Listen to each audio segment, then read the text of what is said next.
اس کے بعد سورہ حج ہے. سورہ حج کی خصوصیت یہ ہے کہ اس کو 3 طریقے سے قیامت سے مماثلت ہے. جی 3 طریقے سے. ایک تو یہ کہ قیامت کے لیے جب سور پھونکا جائے گا تو چاروں طرف سے مردے اٹھ کر کے ایک طرف بھاگیں گے، جہاں سے آواز آ رہی ہوگی اس طرف بھاگیں گے. ایسے ہی پوری دنیا سے ہر کونے سے، ہوائی جہاز سے، پیدل گاڑی سے، کیسے بھی سارے لوگ ایک ہی جگہ جمع ہوتے ہیں آ کر کے. تو قیامت سے ایک طریقے کی مماثلت ہوئی حج کی. اور دوسرے سب ایک ہی لباس میں رہتے ہیں. جی اور وہاں بھی مرنے کے بعد جب اٹھائے جائیں گے سب ایک ہی لباس میں رہیں گے. کون سا؟ ننگا لباس، فطری لباس. کسی کے جسم کے اوپر کوئی لباس نہیں ہوگا، سب ایک ہی لباس، وہ فطری لباس ہے. اور کثرت ہوگی، ازدحام. جب 25-30 لاکھ جمع ہوتے ہیں، یہاں تو سب اولین اور آخرین جمع ہیں، تو ازدحام، بھیڑ بھاڑ. تو 3 طریقے سے اس کو قیامت سے مماثلت ہے. لہذا اس کو سورہ کریمہ کو قیامت سے شروع کیا گیا ہے. قیامت کے ذکر، یا ایھا الناس اتقوا ربکم ان زلزلۃ الساعۃ شیء عظیم ہے. سورہ حج عنوان ہے حج، لیکن شروع کیا جا رہا ہے قیامت کے بیان سے. اس کو قیامت سے بڑی حد تک مماثلت ہے 3 طریقے سے. اور 3 انداز ہیں اس کے نزول کے. 3 انداز ہیں. کیا؟ ایک تو کچھ آیات اس کی سفر میں نازل ہوئی ہیں، نبی کریم صلی اللہ علیہ وسلم سفر میں تھے، اور کچھ آیتیں حضر میں جب آپ مدینہ میں تھے تب نازل ہوئی. جی یا گھر پر تھے آپ. 2 اور کچھ آیتیں مکہ میں نازل ہوئی ہیں اور کچھ آیتیں مدینہ میں نازل ہوئی ہیں. جی اور کچھ آیتیں مکی ہیں اور کچھ آیتیں مدنی ہیں. یہ عجیب ہے سب.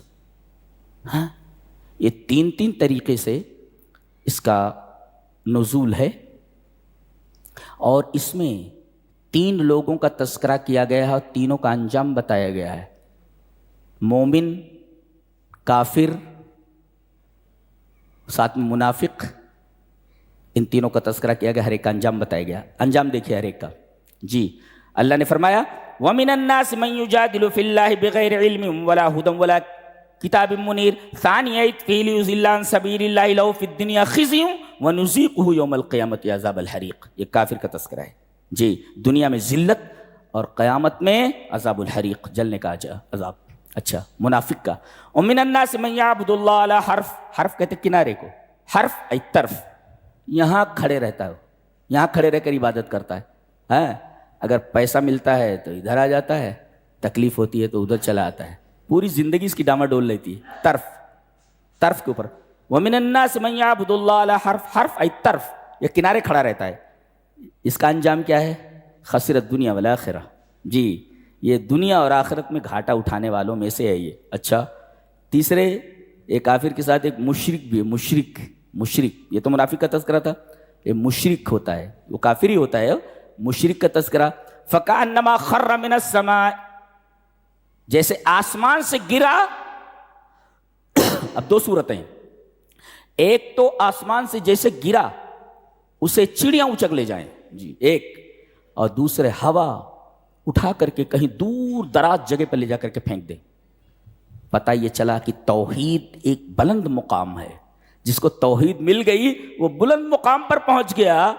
اب وہاں سے اگر کوئی گرتا، مشرک کیا ہوتا ہے؟ توحید چھوڑتا ہے تو بلندی سے گر جاتا ہے. اب بلندی سے گرنے کے بعد شیاطین اس کو اچک لیتے ہیں، جیسے پرندے اچک لے جائیں. جی فَتَخْطَفُهُ الطَّيْرُ کہا گیا، چڑیاں اچک لیتے. چڑیاں کیا کرتی ہیں؟ اب آپ دیکھیں گے جو باز ہوتا ہے نا، باز یا شاہین جو ہوتا ہے، وہ کسی پرندے کے اوپر جھپٹا مارتا ہے اور اس کے بعد دبوچ لیتا ہے اس کو، اور وہیں پر اس کے پر اکھاڑنے لگتا ہے، پورے پر کو بکھرا دیتا ہے وہ. اس کے بعد اس کو اٹھا کر اپنے بچوں کے پاس گھونسلے میں لاتا ہے، پھر اس کو مزع بنا دیتا ہے. مزع پیسز، اس کے ٹکڑے کر دیتا ہے. اسے ٹکڑے کر کے بچوں کے سامنے رکھتا ہے، ان کے منہ میں ڈالتا ہے، کھلا دیتا ہے ان کو. پورا ٹکڑے کر دیتا ہے، اسے پیسز کر دیتا ہے. یہ ہے چڑیاں ایسا کر دیتی ہیں اس کو. جی اور یا تو ہوائیں کیا کرتی ہیں، تو یا تو شیطان اچک لیتے ہیں، وہ چڑیوں کی طرح لے جا کر ٹکڑے کر دیتے ہیں اس کے دین کا، اس کے دل کا. اور اسی طرح ہوا یعنی خواہشات آدمی کی، خواہشات اٹھا کر کے اسے کہیں دور دراز، جیسے پتنگ ہوتی ہے ڈور سے ٹوٹ جائے تو کہیں نالے میں پڑی جاتی ہے، کہیں بھی اڑ کر کے کبھی کبھی جھاڑ میں لٹک جاتی ہے، اسے وہاں پہ پڑپڑاتی رہتی ہے. تو بلندی سے گرنے کے بعد یہ حال ہوتا ہے، یا تو چڑیاں اچک لیتی ہیں یا پھر ہوائیں اسے دور دراز جگہ پہ لے جا کر کے کٹی پتنگ ہو جاتا ہے، یا پھر چڑیوں کی خوراک ہو جاتا ہے.